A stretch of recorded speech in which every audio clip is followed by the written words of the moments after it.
Occuper les usines pour se faire entendre, crier son désespoir. Dans Patriote cathodique ce soir, nous nous intéressons à toutes celles et ceux qui sont frappés de plein fouet par la crise économique. Des centaines de salariés en Alsace sont en passe d'être licenciés. Inquiétude alors, 200 personnes, Strassel 250.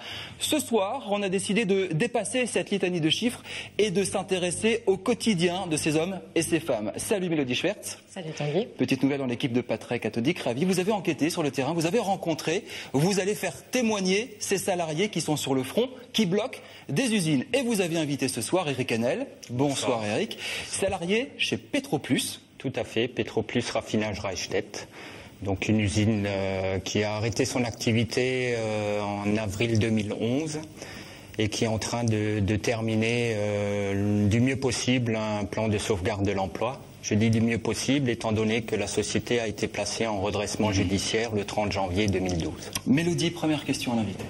Moi, j'ai envie de savoir ce que sont devenus les autres, les anciens salariés. Est-ce qu'ils ont retrouvé un emploi ?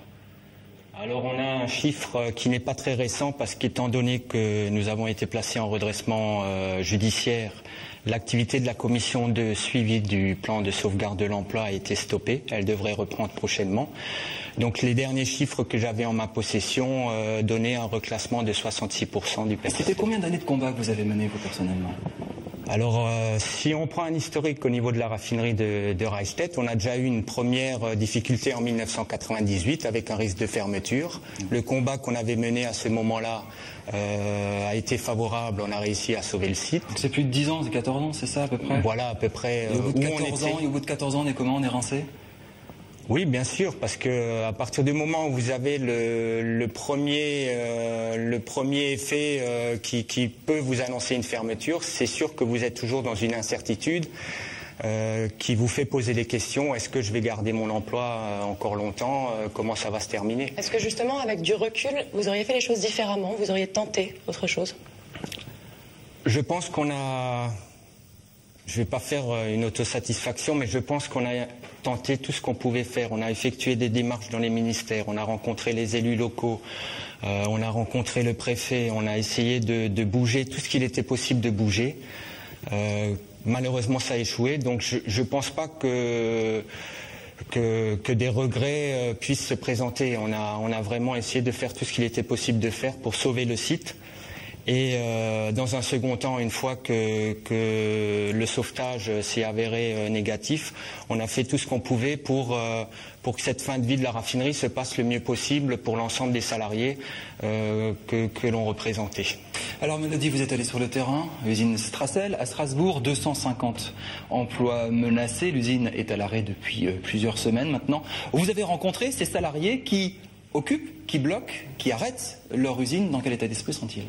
Eh bien, c'est très simple. L'usine est à l'arrêt depuis une semaine. Les salariés sont épuisés physiquement et psychologiquement. Beaucoup ne sont plus en mesure d'aller travailler. J'ai tout de même rencontré 3 salariés qui continuent d'occuper l'usine. Une chose est sûre, ils ne lâcheront rien. Écoutez-les.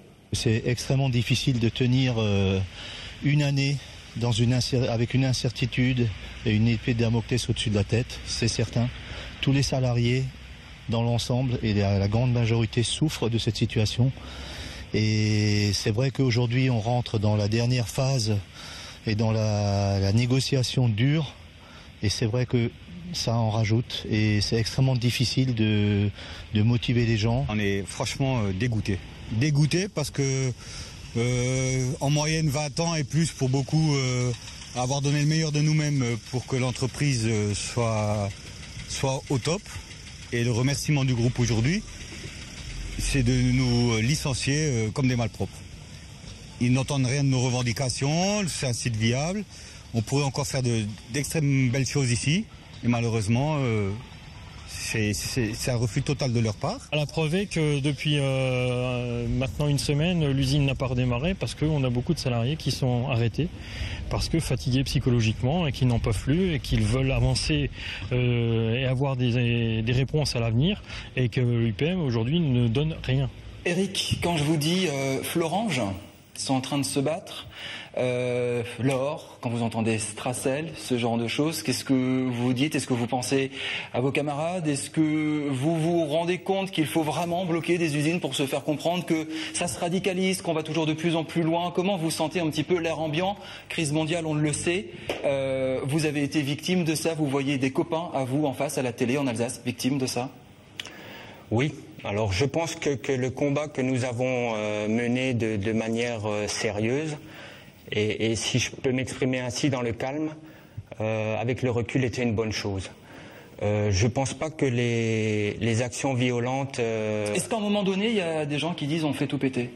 Bien sûr, et c'est la difficulté d'un représentant du personnel et des personnes qui sont en première ligne et qui sont en train de négocier un plan de sauvegarde de l'emploi. La difficulté se trouve à ce niveau. On a des gens effectivement qui ont toujours des aspirations un peu plus violentes, qui veulent mettre le feu à la boutique, et je pense que la gestion de crise à ce moment-là est très délicate, et on est en permanence sur le fil du rasoir pour éviter que ça dérape du matin au soir, il faut le dire, du matin au soir, vous êtes sur le site, vous vivez entre vous, etc. Oui, lorsqu'on bloque une usine, effectivement, on passe beaucoup de temps sur le site auprès des collègues, auprès des salariés, justement pour essayer de contrôler le déroulement des opérations et pour éviter tout dérapage. J'imagine que le combat ne s'arrête pas aux portes de l'usine le soir, il vous poursuit jusque chez vous, dans votre intimité. Est-ce que justement ça a un impact sur votre vie de famille? C'est difficile à gérer parce qu'effectivement, même si on passe beaucoup de temps sur le site, on a les coups de téléphone de vos collègues journalistes qui sans cesse ont besoin de nouvelles, savoir comment ça se déroule, est-ce que ça risque de déraper, comment se déroule la négociation du plan de sauvegarde de l'emploi. Donc c'est effectivement une partie de négociation et d'activité syndicale et de représentants du personnel très prenante. Mélodie, vous avez rencontré un salarié de Stracel. Il a bien voulu témoigner. Qu'est-ce qu'il vous raconte? J'ai rencontré Frédéric chez lui à Valbourg. Tout comme vous, Tanguy, il n'a que 35 ans, dont 10 ans passés au sein de Stracel. Tout ce qu'il demande, c'est pour lui et ses collègues de partir dans les bonnes conditions, dans la dignité. Ça fait quelques années qu'on voit les autres entreprises fermer les unes après les autres, qu'on pense que ça ne nous arrivera pas. Et puis un jour, vous vous réveillez, vous avez des messages des collègues... Vous demandez ce qui se passe, vous rappelez, et puis là on vous dit que c'est fini, quoi. Cette partie-là de notre vie sera finie. Et là vous comprenez mieux ce qui s'est passé dans d'autres entreprises, ailleurs, des entreprises comme Continental, comme Arcelor, qu'on voit de loin dans un premier temps. Des fois, vu de l'extérieur, on peut se dire qu'ils sont un petit peu excessifs.